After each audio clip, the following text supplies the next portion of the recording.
Let's start on the eye. All we'll need for that, a little bit of yellow. We'll pop that one in that one there. But we don't need a great deal of this. Then to dull that yellow down, just go for some Payne's grey. There you go. That'll do. That's all you need. I know. That's really dull, isn't it? Initially, that's for the background colour for that eye. And all we need to do is fill the eye in. As simple as that. Just fill it in initially. You don't want it too rich. All you need to do is tint that paper. That's it.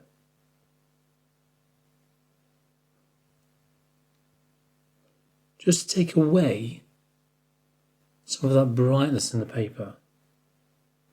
Now I'll thicken that down a little bit more. So I'll touch more lemon yellow in there. And a touch more grey. Instead of being watery, there's more of a milky consistency, so slightly thicker. Load it, roll it, pull away, give it a tap on some kitchen roll. And now that water's soaked into the paper a little bit, just add a little bit of detail around the edge of this. And we'll soften this and blend it a little bit as we do so. That's all we need. That should just be about enough. Clean damp brush, and then soften that back. Don't worry too much about the pupil just yet. We'll pop that in a bit. Just soften it back like that. That lightens the colour and also spreads it out gradually as well. I want it to be slightly lighter towards the edge. That's probably the last quarter or thereabouts. It will be. Tiny, isn't it? Really small. Very tiny. Then around the inner edge of the eye, use the same colour again, just loading the very tip of the brush though.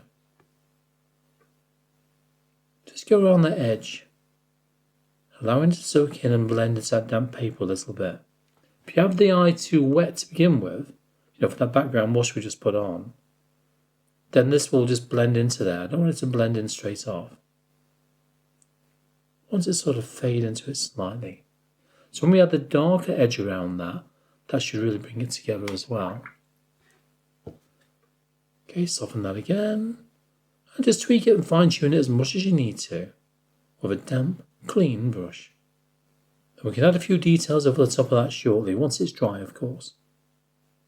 Now do you remember our dark colour? We use that to go around the outside of the eye. Again using our size 2 brush. This is nice and creamy though. It's really creamy, not thick, but quite paintable. And don't try and overload that brush too much if you can help it. So I'll take most of that off. I know, bit of a waste of paint, but it's worth it. Then we can very carefully go around the outside of the eye, using the finest of lines. This might get disturbed when we put the background colour on for the feathers, but yeah, we can always retouch it back up again afterwards. I always like to paint the eye first, I really do, because it can add a little bit of life to the painting as well, can't it? So work your way around the eye, and then do the same on the inside of the eye ring as well, taking your time to get the shape just about right. As for the pupil, put a very small dot, probably in the middle looking at it, or near enough in the middle, slightly to the left I think from the middle. Then gradually make it wider and keep glancing back and forth to that photograph so you know you've roughly got the right size. Go back to our grey colour. Quite watery now though. I've just added a tiny amount of water into it and pull out a few fine lines from that pupil. So think of a clock face and you're going all the way around that clock face there. And tidy up the outside edges of these rings as well. Just so the outside edge is not too sharp. If you lose the whiteness, we can add some white paint in there anyway. If you've got white paint, you can do that. If all you've got is something like white acrylic paint, you can use that instead. I know, Mixed media. All we need now is a blue hint around it, don't we? So we go to our blue. Nice and watery. More water than pigment. So the only problem when you're washing your brush out in between colours is that, you've got to keep making sure that you haven't got any water running down the metal ferrule. Because if it does and drops onto your painting, yeah, it can be a bit of a problem sometimes. You've got to quickly mop it back up again. Flamingo facts. Now here's one for you. Did you know that a flamingo nest is made from mud? I didn't know that, did you? No. They make their mud nest solely for one egg, that's it. Because the eye's quite shaded, isn't it? So we have to replicate that. I think that will just about do for the eye for now. As I mentioned, we may add a highlight around the eye as well in a bit. Just by using some white paint. And the white paint will thin down some of those lines around the eye ring, because they are a little bit too wide in places. But let's see how we get on with the beak first of all, shall we? I'm wetting the paper now, just with a dirty brush. It's supposed to be clean, we could do. We could do, yeah. And I want to wet down to probably about there. Then to roughly, if you look at the photograph, about there, isn't it? From there on, it's really white, isn't it? So try to maintain that white. Try not to have it too wet. Maybe it's about there. Also a touch around the top of the eye there as well. Take some water off my brush. Okay, let's grab our bluish colour first of all, bluey grey. Drop that one in. Then work our way down. We can strengthen the colour in places once this soaks in, so let it soak in a bit. And you think, well, it's a bit darker, a bit richer around there. We can add another layer over the top in that one area, whilst the paper's still damp. Bring it down. Probably to about here. Doesn't matter if it overlaps to our dark area down there, because that will obviously get covered up anyway. So I'm not too worried about that. Of course not. We have got a lighter edge towards this part of the beak. If you can keep it, you can, brilliant. If you can't, don't worry, we can add some white there anyway. Grab some of your pinky colour and drop that in there. Look at that, I know. That's probably just reflective light from the head and the neck. And just about make it out in that photograph. I don't know if you can. Go on, you can see it. Now you can add another layer over the top once it starts soaking, as I mentioned. Probably it's about there, just by tapping it. And also around the eye. And because the blue is a granulating pigment, you can leave it quite dotty and spotty in places, which is quite nice actually. It has its uses, that blue colour. It really does. And this is where you can pull off a little bit of paint, just lift it off, suck that paint up like that, and move it around. What I want to do is let this dry, or give it a quick blast with a hairdryer, and then you can decide if you need another layer over the top, or if you need to lift some of the paint off, just by using a damp brush and a piece of kitchen roll, that's all. But do that when it's dry though, not whilst it's still wet. Any small areas you can see, I need to make some more of that up, I know. All you need to do is just highlight those as well, just a little bit here and there. Like around there. Just below the nostril as well. So nostril goes there. Just down to about there. There's a white gap in between, but if I've lost it, we've lost it, I'm not worried. I lost it years ago, pardon. And then, just a few little tweaks here and there. Okay, I want that to dry now. And then I can start adding those details over the top. Yeah. Then I can start working on some basic details in there. The details will also add some more contrast as well where we need it. These won't be the darkest details, just the basic ones as I mentioned. Work out where things go. I can see that this section here is a little bit darker than the rest of the beak, or down the bottom anyway. And it sort of finishes roughly around there. This slightly darker area. So we gradually build this up bit by bit. Just put some basic little lines in there, in the right direction of course. So keep a check on that. And because we're using white in this painting, I need that darker colour underneath to allow the white to stand out. You've got the beak line coming across and sort of hooks down a little bit down there, sort of level around there, then starts going downhill in a curve as it works its way around, like that. And this area here is darker. There's also another line. The more you look, the more you see. Another line around there, which eventually goes to this sort of colour.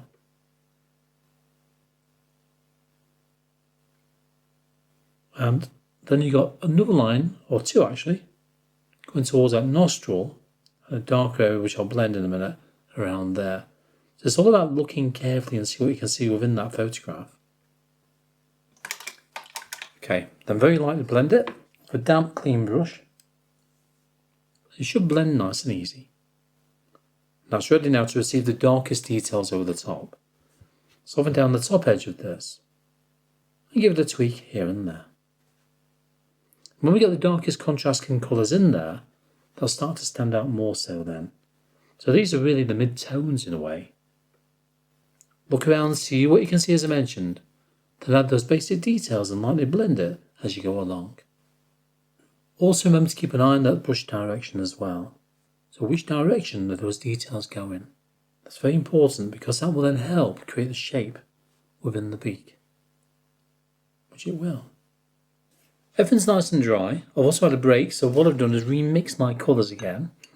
Same colours, nothing different, a little bit stronger in places, but like the pinky one is a bit stronger as well. Okay. And also, that one there, if you remember, sort of a greeny grey, isn't it? Ish. Okay, let's go for this one. A sort of bluey grey colour in a way. Still quite watery in there. It's where you can go even finer with your details now. Depends how much paint you got on that brush as well. Sometimes not enough, Paul. I can add some final lines and marks now that you can see on that photograph. We've got some marks going that way, kind of curving that way like that. So pop those in. Again, you don't have to be too precise with this, you really don't. So only a suggestion, remember. We'll add those darkest tones in there as well shortly. And the same down here. There's a few more here and there, just to add to the layers that we're putting on there. Very often, the more layers you apply, give it a tap, the more layers you apply, the more deep the feathers, the fur, whatever you're painting, will start to look. That's where I tend to work. So a few more around there. I'm going to do the same further down as well, especially around here. And we've got a few tiny marks, probably, only tiny ones, underneath the beak. We've got some darker marks there, which I'll put in with a darker colour. And we're not far from that, you know. I think that's pretty close. Yeah. Well, from the mid-tones anyway. Try to make sure that you allow some of that other colour to show through. In other words, the same colour, but the lighter version. So when we do introduce some white paint in a bit, we can really make it stand out. Don't forget what I said about the white is that you need to have the colour underneath for the white to stand out. White on white doesn't really work, does it? Nah. Work your way around that beak, looking for any deeper areas that you can see, but not so much the black areas just yet. We'll paint those next. Also remember to refer to the lighter version of the photograph, because then you can see where the lines go for the joints of the beak. Because when it's in that normal version of the photograph, yeah, it all sorts of blends together there, doesn't it? Which doesn't matter too much, but we've got to make sure that we can see the gap between those beaks underneath, because it is lighter in sections as well. And that's where this colour will come in useful. Because when you first put it on the paper, it will appear too dark. It's only when you start to have the darkest colour on, that mid-tone we've applied will then start to brighten. I know, it's magic. Okay, it's time to work on the darkest parts of the beak. And then what we can do after the dark's done, we can add the white over the top to really make it stand out. Now I'm going to carry on my size 2 brush here. This, by the way, is a Rosemary & Co. There you go, that one there. And it's the XP Series 366. Just give you some ideas which one I'm using there. Okay. Right, let's load that brush up. This is now more of a creamy consistency. Not watery, not milky, but creamy. Creamy. Which means that when it dries, it shouldn't fade too much. Maybe a touch here and there, but not too much. Load that brush, give it a tap or two, and then make a start. Yay! Now, around the eye, there's not much in the way of dark there, is there? Not really. All these lines that we can see are this sort of colour, with plenty of white in between, which we'll add in. So all we need to concentrate really is the beak, and probably parts of the nostril as well. So I just add just a touch on the tip of the nostril here, on the very top edge, should I say. Take most of the paint off, or a waste. Then very lightly outline it, which I don't like to do normally. Very lightly. So you can work out where it goes. I'll drop a bit of pink in there as well in a minute. I can just see a hint of colour. The more you look, remember, the more you see. Just a little bit just there. I'll blend that shortly when I've nearly run out of paint, because that's when I'll wash this brush out. I don't like wasting paint, I really don't. Then we got the joints of the beaks around there. That's where the darkest part is. Curves down a touch. And this curve is just before you get to the top of that nostril. So it curves down there. If you think about the angle from the edge of this to the top of the nostril, that's the angle that you're looking at, where the curve dips down and then goes back up again. It can't make its mind up. Now, to get the curve nice and curved, it might be wise to turn the paper around. But for me, what I'm going to do is leave it for this way. Leave it like this for now so you can see it properly. And then start to work it around very carefully. Coast it first of all, so you got sort of the right shape, just by using muscle memory. So I'm going to coast it like that. Then very lightly bring the tip of the brush down and touch that paper. Probably a touch more paint on the brush, but not much. Trying to keep this line fine. The more paint you have on the less paint you have on your brush, the finer the line will be. That's all you need to do. Outline the lines that you can see. Make sure that the lines that you're painting are black, or very dark at least. And then we'll start to fill in the ones in between. Another fact for you. Why flamingos pink? Well, apparently they get their pink colour from the food they eat. Really? I know. But what pink food is that then? From what I've found out so far, many plants produce natural red, yellow or orange pigments, which are called carotenoids. And these carotenoids give carrots their orange colour, which we know about carrots, don't we? And also turn ripe tomatoes red. Well, did you know that? And because flamingos eat algae and brine shrimp, their bodies absorb these pigments, turning them feathers pink. Yeah. Well, there's a good fact for you, isn't it? With this part, all I'm doing, put a line there first of all, dampening the area above, and gently mixing those two sections together. I want to get a tapered feel really, like a variegated line. So from the darkest colour on the right hand side, gradually getting lighter as it works its way towards the left. Something like that. Yeah, that should do it. Start putting some little zipper marks in there. That's what they look like, don't they? Like a zip. All the way down. And they get larger and wider the lower down they go. Oh, and also look at those angles, because they're not all going the same way, are they? They do change, so I suggest put some reference marks in first of all, as you go around it. Let's have a quick look. So that way, sort of facing, what do you reckon, where this line is? That line there. That's probably going that direction, looking at it. Lower down, it's going nearly horizontal. Just about, nearly, slightly downhill. Then you can fill in the ones in between as you go along all the way up. And then fill in the beak, or this half anyway. but do that in the direction the beak goes. So it's sort of curved really. I think I'll maintain a lighter edge to this as well. Now when that's dry, what we'll do is lift off a few details here and there as well. Also tweak it and fine tune as we go along. And you can do that a little bit in places while this side's still wet. Now that we have referred to that lighter photograph, I'm now going to start to darken it in places. Just by going over the same areas again, but very carefully though this time. Don't go too dark that you can't see anything on the inside. Because some areas are dark, but they're not pitch black in there, are they? Especially around the nostril. You can also use a damp clean brush in order to blend some of those areas together, just by doing so in small amounts. What we don't need is any whites within this part of the beak. It's actually quite dark, isn't it? So make it look dark, but also allow some of those details to show through. As for the curve around this edge of this dark part of the beak, you can lift off a little bit of paint like that, then lightly blend it.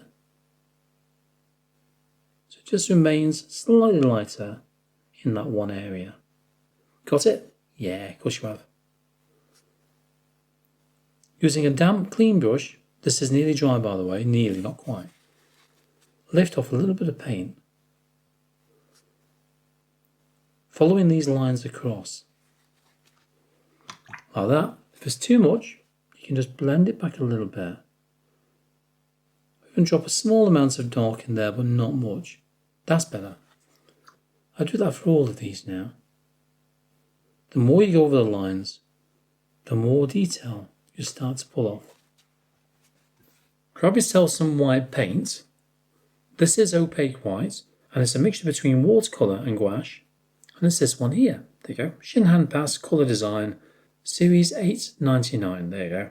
If you tend to use white paints, which one do you use? Is it gouache? Is it watercolour? Is it acrylic?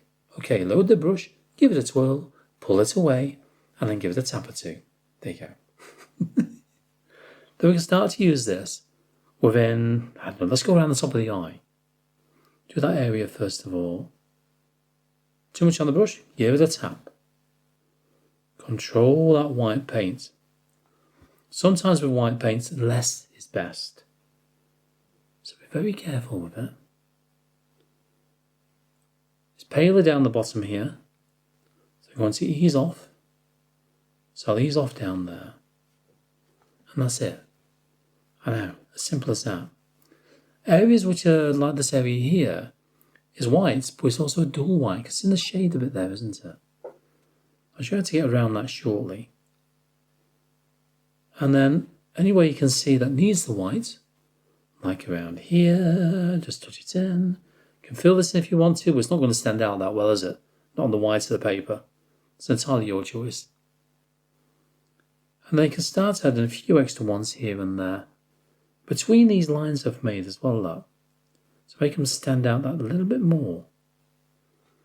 Now what I wanted to do for those shaded areas is water down that white a touch. So instead of creamy, it's more of a milky to watery consistency.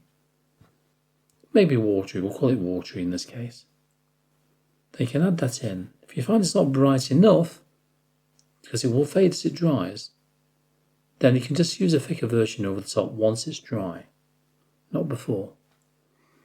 Otherwise it just blur. Okay, I'll quickly skip forward a little bit more. I'll show you the next section of this beak as well, okay? You won't miss anything as such. Just remember to look for those lightest areas and add the white within those lightest areas. And in mid-tone areas, water that white down just a touch. And that should then work. As for covering some of the white up there, which is far too white, turn your palette around and we'll go for our colours. Which one should we go for? We'll go for this one as usual.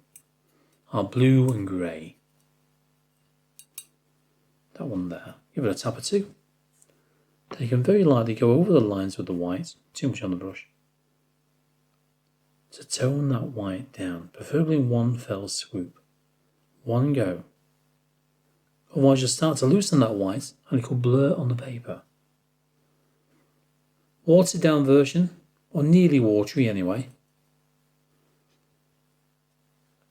And you can use that now to add the final lines in here. Little tip as well, by the way, when you're working with your brush. If you want to get even finer and the brush tip is probably getting a bit worn or something like that, flatten that brush out. Even though this has got a good point on it, I can flatten it by just using the side of it in my palette like that. So I get more of a chiseled edge, just slightly wider that way, more chiseled that way. And by doing so, what that will give me is a fine edge to work with. You just have to make sure that you've got your brush the right way around. And then you can do it. You can do it. Yeah. That's it for this part, for part 2. I know. Already done. Yay. I'll see you back in part 3, when we'll obviously work on those lovely pink feathers. I'll see you then.